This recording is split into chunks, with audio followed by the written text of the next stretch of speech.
Regular గా రాజకీయాల్లో ఒక మాట వింటాం, అంటే నేను ఎవరిని సీజేపీని నేను అనట్లేను, సీజేపీలో ఉన్నటువంటి వాళ్ళని అనట్లేను, వాపును చూసి బలుపు అనుకుంటున్నారు అనేది జనరల్గా రాజకీయాల్లో పరస్పరం విమర్శలు చేసుకుంటూ ఉంటారు.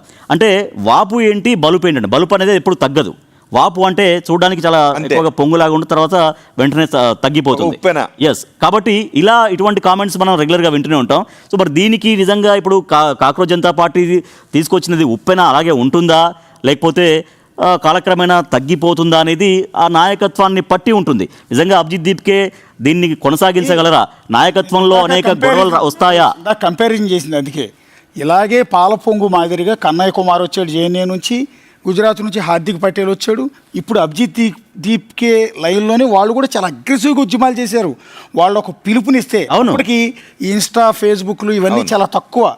ఇప్పుడేముంది, ఈజీగా పాస్ చేస్తే బయటకు వచ్చేస్తున్నారు కదా, అట్లా కాదు. వాళ్ళు చేసినప్పుడు చాలా తక్కువ ఉంది, వాళ్ళు దేశాన్ని ఊపారు.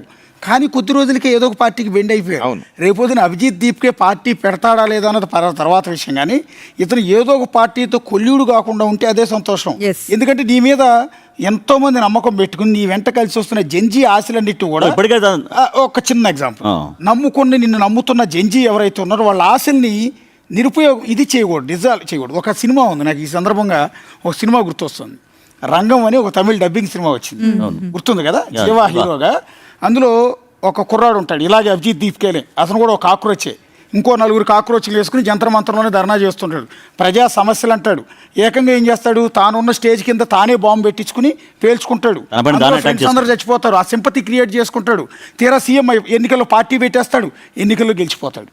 గెలిచిపోయిన తర్వాత అసలు విషయం బయటకు వస్తుంది. ఆ రోజు బాంబు అటాక్ చేయించుకున్న మాజీ నక్సలైట్లతో అతనేనని, అతనే తన చుట్టూ ఉన్న కాక్రోచ్లను కూడా చంపేసి దాన్ని కూడా సింపతి క్రియేట్ చేసి వాళ్ళ శవాల పునాదుల్లోంచి ఆ పార్టీ పెట్టి సీఎం అయ్యాడన్న విషయం ఆ తర్వాత తెలుస్తుంది. సో నాకు దాదాపు 15 ఏళ్ల క్రితం ఇప్పుడు వచ్చినట్టుంది ఆ సినిమా. ఆనంద్ డైరెక్టరు, అద్భుతమైన cinema.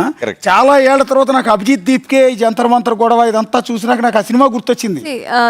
I don't agree with that. అంటే